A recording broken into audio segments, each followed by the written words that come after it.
Você pode frequentar a igreja todos os domingos, conhecer a Bíblia de capa a capa, orar todos os dias, mas se este sinal não existir em você, algo está profundamente errado na sua vida espiritual. E o mais assustador é que muitos cristãos vivem anos sem perceber que este sinal essencial está completamente ausente. Ainda assim, estar ignorando um sinal que não pode ser falsificado.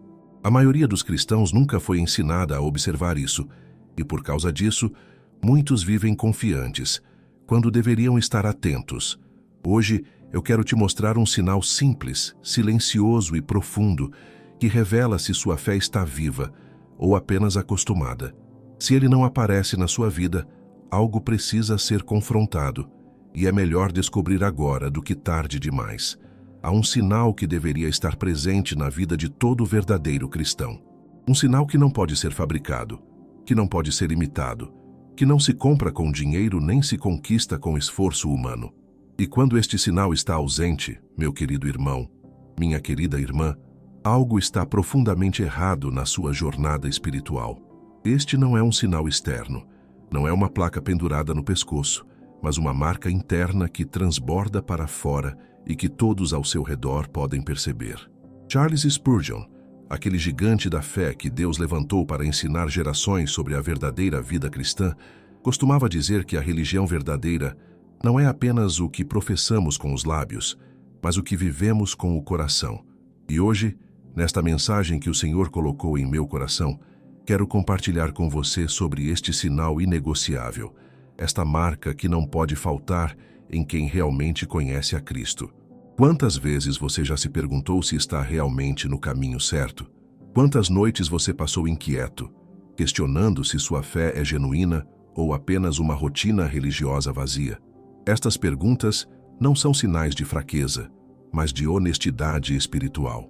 E é justamente por causa desta sede de verdade que você está aqui agora, buscando respostas que seu coração tanto necessita. O apóstolo Paulo, aquele homem transformado pela graça de Deus, escreveu em 2 Coríntios 13, versículo 5, Examinai-vos a vós mesmos se permaneceis na fé, provai-vos a vós mesmos, ou não sabeis quanto a vós mesmos que Jesus Cristo está em vós, se não é que já estáis reprovados. Estas palavras não foram escritas para nos atormentar, mas para nos despertar. Deus não quer que vivamos uma fé de aparências, uma religiosidade que impressiona os homens, mas não toca o céu. Spurgeon sempre enfatizava que o cristianismo verdadeiro transforma o interior antes de reformar o exterior. Ele pregava com uma paixão contagiante que a conversão genuína produz frutos visíveis, não porque estamos tentando impressionar alguém, mas porque algo mudou radicalmente dentro de nós. E este sinal do qual falaremos hoje é justamente um destes frutos inconfundíveis. Você já percebeu como muitas pessoas hoje em dia carregam uma Bíblia debaixo do braço, frequentam cultos religiosamente, conhecem doutrinas de cor, mas suas vidas permanecem áridas, sem vida, sem transformação real? Este é um dos grandes dramas da igreja contemporânea. Temos mais conhecimento bíblico do que nunca, mais acesso a pregações e estudos, mas menos poder transformador em nossas vidas diárias. O sinal que deve existir em você não é o conhecimento teológico, embora este seja importante. Não é a frequência aos cultos, embora a congregação seja essencial. Não é a capacidade de orar em público com palavras bonitas, embora a oração seja o oxigênio da alma. O sinal verdadeiro vai muito mais fundo, toca a essência do que significa ser um seguidor de Jesus Cristo. Jesus mesmo declarou em João 15, versículo 8, Nisto é glorificado meu Pai, que deis muito fruto, e assim sereis meus discípulos. Perceba que ele não disse, talvez sereis, ou podereis ser, mas assim sereis. Há uma certeza absoluta na palavra de Cristo. O verdadeiro discípulo produz fruto, não por obrigação religiosa, mas por natureza espiritual transformada. Ao longo dos anos caminhando com Deus e observando a vida de inúmeros irmãos e irmãs, tenho notado algo que me preocupa profundamente. Há pessoas que se dizem cristãs há décadas, mas permanecem exatamente as mesmas. O mesmo temperamento explosivo, a mesma língua afiada, o mesmo coração duro, a mesma indiferença com o sofrimento alheio. E quando este sinal não aparece, precisamos parar e nos questionar seriamente. A palavra de Deus é clara como cristal quando diz em Tiago 2, versículo 26, porque, assim como o corpo sem o espírito está morto, assim também a fé sem obras é morta. Esta não é uma mensagem sobre salvação pelas obras, mas sobre obras que evidenciam a salvação. Quando Cristo entra em uma vida, essa vida muda. Quando o Espírito Santo habita em um coração, esse coração se transforma. O sinal que estou falando é o amor genuíno. Sim, o amor. Não aquele sentimentalismo barato que o mundo chama de amor, mas o amor sacrificial. O amor que escolhe amar mesmo quando não há retorno. O amor que perdoa o imperdoável. O amor que se doa sem esperar recompensa. Este é o sinal inegociável do verdadeiro cristão. Jesus foi absolutamente direto quando disse em João 13, versículos 34 e 35, Um novo mandamento vos dou, que vos ameis uns aos outros, como eu vos amei a vós, que também vós uns aos outros vos ameis. Nisto, todos conhecerão que sois meus discípulos, se vos amardes uns aos outros. Não disse que conheceriam pelos nossos sermões, pela nossa ortodoxia, pelo tamanho da nossa Bíblia ou pela quantidade de versículos memorizados. Disse que seria pelo amor. Você consegue amar aquela pessoa que te feriu profundamente? Você consegue orar por quem te traiu? Você consegue abençoar quem te amaldiçoou? Você consegue servir sem ser reconhecido? Você consegue perdoar sem que o outro peça perdão? Estas são as perguntas que revelam se este sinal está presente em sua vida. O amor do qual as Escrituras falam não é uma emoção passageira que vem e vai conforme as circunstâncias. É uma decisão firme da vontade, sustentada pelo poder do Espírito Santo, que escolhe o bem do outro mesmo que isso custe caro para nós. É o amor que levou Cristo à cruz, não porque nós merecíamos, mas porque Ele assim decidiu nos amar. Se você tem acompanhado as mensagens deste canal, já percebeu que não estamos aqui para oferecer respostas superficiais ou fórmulas mágicas. Estamos aqui para mergulhar nas verdades profundas da Palavra de Deus e permitir que o Espírito Santo faça sua obra transformadora em nós. E se esta mensagem está tocando seu coração, eu convido você a se inscrever neste canal, porque teremos muito mais para compartilhar sobre como viver uma fé autêntica nos dias de hoje. E já que estamos falando sobre transformação real e intimidade profunda com Deus, quero compartilhar algo especial com você. Nós preparamos um material que pode revolucionar sua vida de oração e comunhão com o Pai. É um e-book chamado 21 Dias para Restaurar Sua Intimidade com Deus. Não é apenas mais um livro religioso, mas um guia prático e poderoso para quem deseja experimentar uma proximidade genuína com o Senhor. O link estará fixado no primeiro comentário. Pegue o seu exemplar e inicie esta jornada de restauração. 1 Coríntios 13, aquele capítulo sublime sobre o amor, nos diz no versículo 1, Ainda que eu falasse as línguas dos homens e dos anjos, e não tivesse amor, seria como o metal que soa, ou como o sino que tine. Você pode ter todos os dons espirituais, pode profetizar, pode ter revelações sobrenaturais, mas se não tiver amor, tudo isso é vazio como um tambor oco, que faz barulho, mas não tem substância. O amor verdadeiro não inveja quando o outro prospera, não se alegra com a queda do próximo, não guarda rancor, nem fica relembrando as ofensas do passado. Não é egoísta buscando sempre seus próprios interesses. O amor verdadeiro é paciente com os defeitos alheios, é bondoso mesmo quando não é correspondido, é humilde reconhecendo que também precisa de graça e misericórdia. Quando olhamos para a vida de Jesus, o que mais impressiona não são os milagres espetaculares, embora fossem maravilhosos. O que mais nos toca é o seu amor constante. Ele amou os leprosos que ninguém tocava, amou as prostitutas que a sociedade condenava, amou os cobradores de impostos que todos odiavam, amou os pecadores que os religiosos desprezavam, e no auge do seu sofrimento, pendurado na cruz, ainda teve compaixão pelo ladrão arrependido. Este é o padrão que nos foi deixado. Este é o sinal que deve marcar nossa vida. E se você percebe que este amor não flui naturalmente de você, se você percebe que está cheio de amargura, ressentimento, críticas e julgamentos, então Algo está errado espiritualmente e precisa ser corrigido com urgência. Não estou dizendo que você não é salvo se tiver dificuldades em amar. Estou dizendo que se não há nenhum progresso, nenhum crescimento, nenhuma transformação nesta área depois de anos alegando ser cristão, então é hora de examinar seriamente a realidade da sua fé. É hora de clamar a Deus por uma obra profunda em seu coração. O apóstolo João, aquele discípulo amado que recostou a cabeça no peito de Jesus, escreveu em 1 João 4 versículos 7 e 8. Amados, amemo-nos uns aos outros, porque o amor é de Deus. E qualquer que ama é nascido de Deus e conhece a Deus. Aquele que não ama não conhece a Deus, porque Deus é amor. Palavras fortes, diretas, sem rodeios. Se você conhece a Deus, você ama. Se você não ama, você não conhece a Deus. Muitas pessoas confundem amor com tolerância passiva, com aceitar tudo e nunca confrontar nada. Mas o amor verdadeiro, aquele que vem de Deus, é muito mais profundo e complexo do que isso. O amor bíblico sabe quando falar e quando calar, sabe quando corrigir e quando consolar, sabe quando ser firme e quando ser gentil. O amor não é fraqueza, é a força mais poderosa do universo. Quando Deus amou o mundo de tal maneira que deu seu Filho unigênito, como está escrito em João 3, versículo 16, ele não estava sendo permissivo com o pecado. Ele estava providenciando a solução definitiva para o nosso problema espiritual.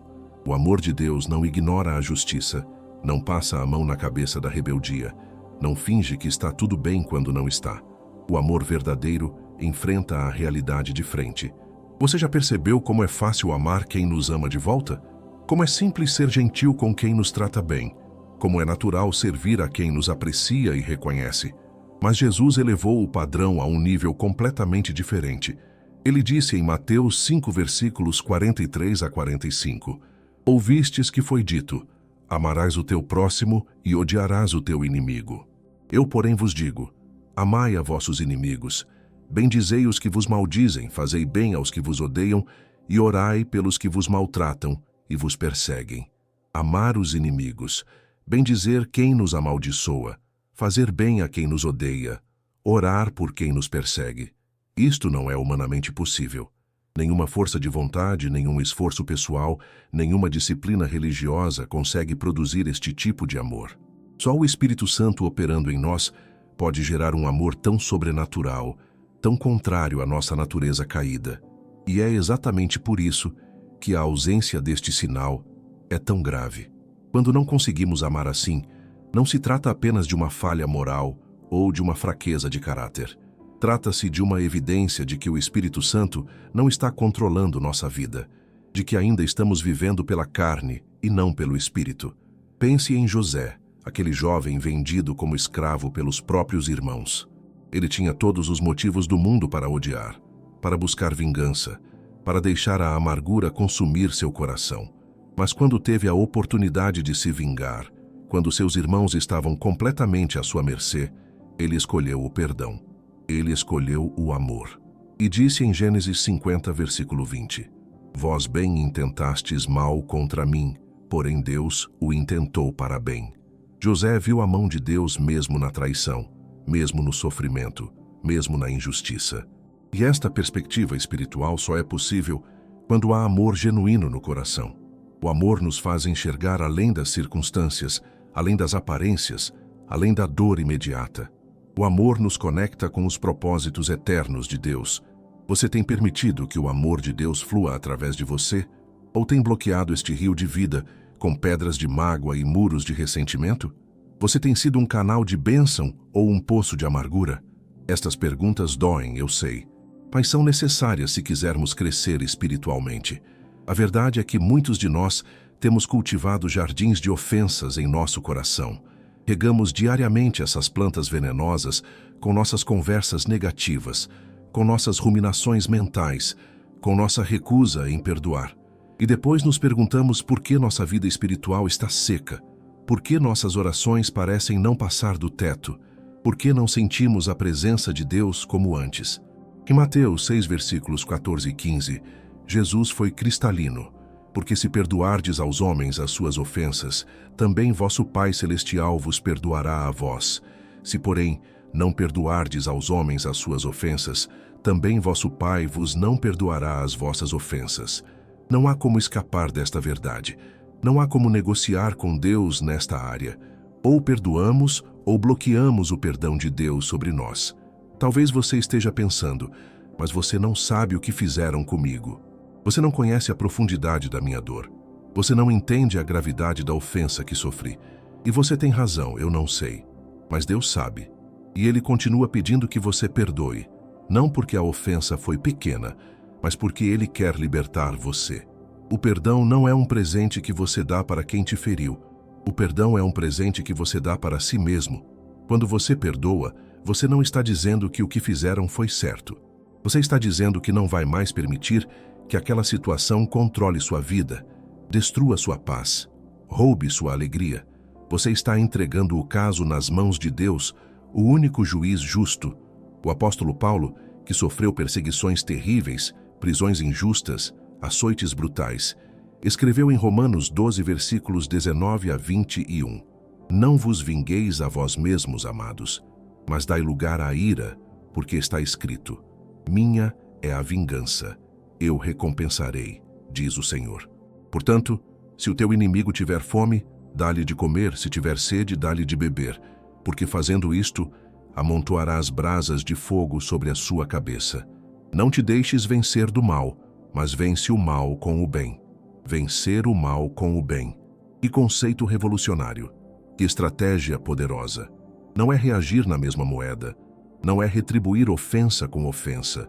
Não é guardar rancor esperando o momento certo de acertar as contas. É surpreender o mal com bondade, desarmar a maldade com generosidade, quebrar as correntes do ódio com o poder do amor. Este sinal do amor genuíno se manifesta de formas muito práticas no dia a dia. Manifesta-se quando você escolhe falar palavras que edificam em vez de palavras que destroem. Manifesta-se quando você decide servir em vez de ser servido. Manifesta-se quando você prefere compreender em vez de ser compreendido. Manifesta-se quando você opta por dar em vez de acumular. Efésios 4, versículos 31 e 32 nos orienta. Toda a amargura, e ira, e cólera, e gritaria, e blasfêmia sejam tiradas de entre vós, bem como toda a malícia. Antes, sede uns para com os outros benignos, misericordiosos, perdoando-vos uns aos outros, como também Deus vos perdoou em Cristo. Perceba que não é uma sugestão, é um mandamento. Tire a amargura, tire a ira, tire a malícia. Seja benigno, seja misericordioso. Perdoe. Quantos casamentos estariam salvos se marido e esposa praticassem este amor diariamente? Quantas famílias estariam restauradas se pais e filhos escolhessem o perdão em vez do orgulho? Quantas igrejas estariam em avivamento se os irmãos se amassem genuinamente em vez de competirem entre si? Quantas vidas estariam transformadas se os cristãos fossem conhecidos pelo amor em vez de serem conhecidos pelas críticas? O mundo está faminto por amor verdadeiro. As pessoas estão desesperadas por relacionamentos autênticos, por conexões genuínas, por alguém que as ame não pelo que tem, mas pelo que são. E Deus nos chamou para ser esta expressão do seu amor aqui na terra. Somos as mãos de Cristo para abraçar, os pés de Cristo para ir ao encontro dos necessitados, a voz de Cristo para falar palavras de vida. Mas precisamos ser honestos e reconhecer que amar genuinamente não é fácil. Não é um caminho de rosas, não é uma jornada sem desafios. Haverá momentos em que você terá que lutar contra seus próprios sentimentos, contra seus instintos naturais de autopreservação, contra a voz interior que grita por justiça imediata. E é justamente nestes momentos que o amor verdadeiro se revela. Quando você está no meio de um conflito, quando as emoções estão à flor da pele, quando as palavras duras estão na ponta da língua, é ali que você descobre se o sinal está presente em você. É ali que você percebe se sua fé é apenas teoria bonita ou poder transformador. É ali que o Espírito Santo precisa tomar controle ou você destruirá tudo com suas próprias mãos. Provérbios 15, versículo 1 nos ensina: a resposta branda desvia o furor, mas a palavra dura suscita a ira. Que sabedoria profunda nestas poucas palavras! Uma resposta branda não significa uma resposta fraca, significa uma resposta controlada pelo amor. Significa escolher desarmar o conflito em vez de alimentá-lo. Significa valorizar o relacionamento acima da necessidade de estar certo. Você já parou para pensar quantas discussões poderiam ser evitadas se apenas baixássemos o tom de voz? Quantos relacionamentos poderiam ser salvos se escolhêssemos palavras gentis em vez de palavras cortantes? Quantas feridas poderiam ser curadas se pedíssemos perdão em vez de defendermos nosso orgulho? O amor genuíno se manifesta especialmente nos pequenos gestos do cotidiano. Não é apenas nos grandes atos heróicos, não é só nos momentos dramáticos da vida. É na paciência com o erro do filho pela 10ª vez. É na gentileza com o cônjuge depois de um dia cansativo. É na generosidade com o vizinho chato. É na compaixão com o colega de trabalho que está atravessando dificuldades. Em Colossenses 3, versículos 12 a 14, somos exortados: revesti-vos, pois, como eleitos de Deus, santos e amados, de entranhas de misericórdia, de benignidade, humildade, mansidão, longanimidade, suportando-vos uns aos outros e perdoando-vos uns aos outros, se alguém tiver queixa contra outro. Assim como Cristo vos perdoou, assim fazei vós também. E sobre tudo isto, revesti-vos de amor, que é o vínculo da perfeição. Revestir-se de amor. Que imagem poderosa! Assim como você não sai de casa sem roupa, você não deveria sair sem estar coberto pelo amor de Deus. O amor não é um sentimento que vem e vai. É uma vestimenta que você escolhe colocar todos os dias, independente do clima emocional, independente das circunstâncias externas. A longanimidade mencionada neste versículo significa paciência estendida, perseverança no bem mesmo quando não há resposta imediata. Significa continuar amando mesmo quando não é correspondido, continuar servindo mesmo quando não é reconhecido, continuar perdoando mesmo quando a ofensa se repete. Pense na parábola do filho pródigo que Jesus contou em Lucas 15. Aquele pai esperou, dia após dia, olhando para o horizonte, aguardando o retorno do filho que havia desperdiçado sua herança em vida dissoluta. E quando finalmente o viu de longe, não esperou o filho chegar até ele. Ele correu ao encontro do filho, abraçou-o, beijou-o, restaurou-o completamente. Este é o amor que deveria caracterizar nossa vida. Um amor que corre ao encontro, que não fica esperando desculpas perfeitas, que restaura antes mesmo de ouvir explicações. Um amor que celebra o retorno em vez de relembrar os erros. Um amor que vê o coração arrependido e esquece as ofensas passadas. Mas e o irmão mais velho da parábola? Mas ele representa tantos de nós que estamos na igreja, cumprindo regras, mantendo aparências, mas com um coração duro e frio.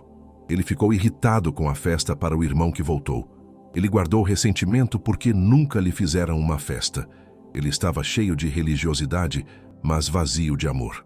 Quantos irmãos mais velhos temos em nossas igrejas hoje?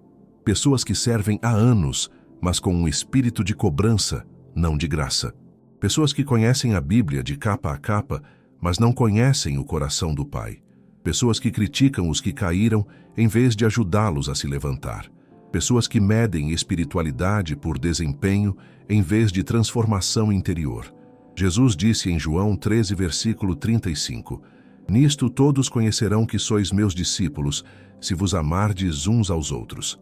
Não disse que conheceriam pela nossa teologia impecável, embora a sã doutrina seja importante. Não disse que seria pelos nossos jejuns e vigílias, embora estas disciplinas sejam valiosas. Disse que seria pelo amor mútuo, pelo cuidado genuíno uns com os outros. E aqui está um teste bem prático para saber se este sinal existe em você. Como você reage quando alguém te interrompe? Como você responde quando seus planos são frustrados? Como você trata as pessoas que não podem fazer nada por você? Como você age quando ninguém está vendo? Estas situações reveladoras mostram quem realmente somos por dentro. O amor verdadeiro não tem duas caras. Não é gentil na igreja e grosseiro em casa. Não é generoso com os de fora e mesquinho com os de dentro. Não é paciente com estranhos e explosivo com a família. O amor genuíno é consistente, é a mesma essência em público e em privado. é autêntico em todas as esferas da vida. 1 João 3 versículos 17 e 18 nos confronta. Quem, pois, tiver bens do mundo, e vendo o seu irmão necessitado lhe cerrar as suas entranhas, como estará nele o amor de Deus? Meus filhinhos, não amemos de palavra, nem de língua, mas por obra e em verdade. Amar de verdade custa algo. Custa tempo, custa recursos, custa disposição, custa sacrifício. Você está disposto a incomodar sua zona de conforto para ajudar alguém? Você está pronto para abrir mão de algo que deseja para suprir a necessidade de outro? Você consegue se alegrar sinceramente quando outra pessoa é promovida em vez de você? Você é capaz de usar seus talentos para servir sem buscar holofotes? O amor que Cristo demonstrou na cruz não foi um sentimento vago ou uma teoria filosófica. Foi ação concreta, foi sacrifício real, foi entrega total. Ele poderia ter descido da cruz. Ele poderia ter convocado legiões de anjos, mas escolheu ficar ali, sangrando, sofrendo, morrendo, porque nos amava demais para nos deixar perdidos. E este mesmo amor precisa fluir através de nós. Não um amor diluído, não uma versão light do Evangelho, mas o amor radical e transformador que vira mesas, que confronta a hipocrisia, que acolhe pecadores, que perdoa o imperdoável. Um amor que incomoda os religiosos confortáveis, mas atrai os corações quebrantados. Filipenses 2 versículos 3 e 4 nos desafia. Nada façais por contenda ou por vanglória, mas por humildade, cada um considere os outros superiores a si mesmo. Não atente cada um para o que é propriamente seu, mas cada qual também para o que é dos outros. Que revolução aconteceria se vivêssemos assim? Imagine se cada membro da igreja considerasse os outros superiores a si mesmo. Imagine se ninguém buscasse ser reconhecido, mas todos buscassem reconhecer o valor do próximo. Imagine se deixássemos de competir e começássemos a cooperar. Imagine se parássemos de criticar e começássemos a edificar. A igreja se tornaria um reflexo poderoso do céu aqui na terra. Mas a realidade que vemos em muitos lugares é bem diferente. Vemos divisões por questões insignificantes. Vemos disputas de ego disfarçadas de zelo espiritual. Vemos fofocas mascaradas como pedidos de oração. Vemos julgamentos cruéis em nome da santidade. E tudo isso revela a ausência deste sinal essencial que deveria marcar nossa vida. Tiago 4, versículo 11, nos adverte: Irmãos, não faleis mal uns dos outros. Quem fala mal de um irmão e julga a seu irmão, fala mal da lei, e julga a lei. E se tu julgas a lei, já não és observador da lei, mas juiz. Falar mal do irmão é violar a lei do amor. É colocar-se no lugar de Deus. É destruir com a língua aquilo que Cristo morreu para salvar. Quantas reputações foram destruídas por línguas descontroladas? Quantos ministérios foram arruinados por fofocas disfarçadas de preocupação espiritual? Quantas famílias foram despedaçadas por palavras envenenadas que se espalharam como fogo? A língua, diz Tiago, é um fogo, um mundo de iniquidade que contamina todo o corpo. Se você realmente tem o sinal do amor genuíno em sua vida, você será rápido para ouvir, tardio para falar e tardio para se irar, como nos ensina Tiago 1 versículo 19. Você não sairá espalhando tudo o que ouviu. Você não acreditará em toda acusação que chegar aos seus ouvidos. Você dará o benefício da dúvida. Você buscará a verdade antes de formar opinião. O amor também se manifesta na capacidade de celebrar as vitórias alheias sem inveja. Romanos 12, versículo 15 nos orienta: Alegrai-vos com os que se alegram e chorai com os que choram. Parece simples, mas é profundamente desafiador. É mais fácil chorar com quem chora do que se alegrar genuinamente com quem se alegra, especialmente se a bênção deles é algo que você desejava para si. Quando seu colega recebe a promoção que você queria, você consegue se alegrar por ele. Quando sua amiga encontra o marido ideal e você ainda está solteira, você consegue celebrar com ela. Quando o ministério do outro prospera, enquanto o seu parece estagnado, você consegue apoiá-lo sinceramente. Estas são as provas de fogo que revelam se o amor está realmente presente. A inveja é um dos sinais mais claros da ausência de amor.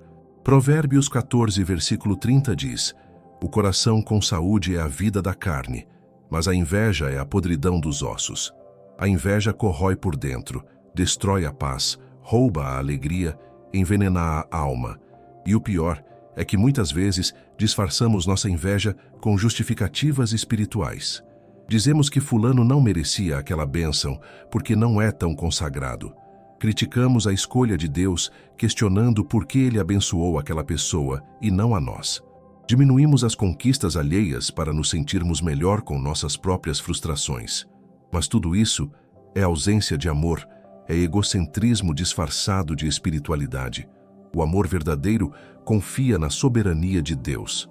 Confia que Ele sabe o que faz, quando faz e para quem dá. Confia que o tempo de Deus é perfeito e que suas escolhas são sábias. Confia que se algo ainda não chegou para você, é porque Deus está preparando algo melhor ou está preparando você para receber. 1 Coríntios 13, versículo 4. Nos lembra que o amor não é invejoso. Não arde de ciúmes pelas bênçãos alheias. Não fica amargo quando outros prosperam. Pelo contrário, o amor se alegra quando o irmão vence, quando o próximo é abençoado, quando outros alcançam seus sonhos. O amor genuíno tem espaço no coração para celebrar com generosidade. E aqui vai uma verdade que precisa ser dita. Se você não consegue amar os irmãos que vê, como diz que ama a Deus que não vê? 1 João 4, versículo 20 é claro. Se alguém diz, eu amo a Deus, e odeia a seu irmão, é mentiroso. Pois quem não ama a seu irmão ao qual viu, como pode amar a Deus a quem não viu? Palavras duras, mas necessárias. Não adianta ter uma vida devocional impecável, orar horas todos os dias, conhecer a Bíblia inteira de cor, se você trata as pessoas ao seu redor com desprezo, indiferença ou crueldade. Seu relacionamento vertical com Deus será sempre limitado pela qualidade do seu relacionamento horizontal com as pessoas. Você pode estar pensando, mas tem pessoas impossíveis de amar. Tem gente que não merece amor. Tem indivíduos tão difíceis que é melhor manter distância. E pode até haver sabedoria em estabelecer limites saudáveis com pessoas tóxicas. Mas estabelecer limites não é o mesmo que guardar ódio. Proteger-se não é o mesmo que desejar o mal. Jesus nos deu o exemplo perfeito. Ele amou Judas até o fim, mesmo sabendo que seria traído. Ele amou Pedro apesar de saber que seria negado. Ele amou os discípulos, mesmo quando eles fugiram no momento mais difícil. Ele amou os soldados que o crucificaram e orou. Pai, perdoa-lhes porque não sabem o que fazem, como está em Lucas 23, versículo 34. Este é o padrão. Este é o sinal. Um amor que não desiste, que não se cansa de fazer o bem, que não guarda rancor, que não deseja vingança. Um amor que reflete o próprio coração de Deus, que faz o sol nascer sobre maus e bons e faz chover sobre justos e injustos, conforme Mateus 5, versículo 45. Mas para amar assim, você precisa estar constantemente sendo renovado pelo Espírito Santo. Você precisa beber diariamente da fonte do amor divino.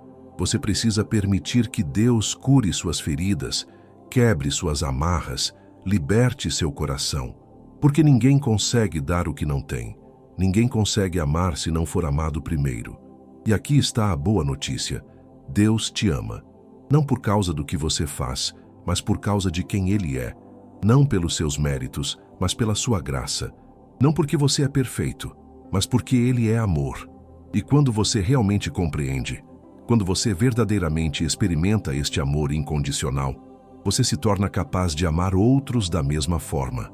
Romanos 5, versículo 5 declara: E a esperança não traz confusão, porquanto o amor de Deus está derramado em nossos corações pelo Espírito Santo que nos foi dado.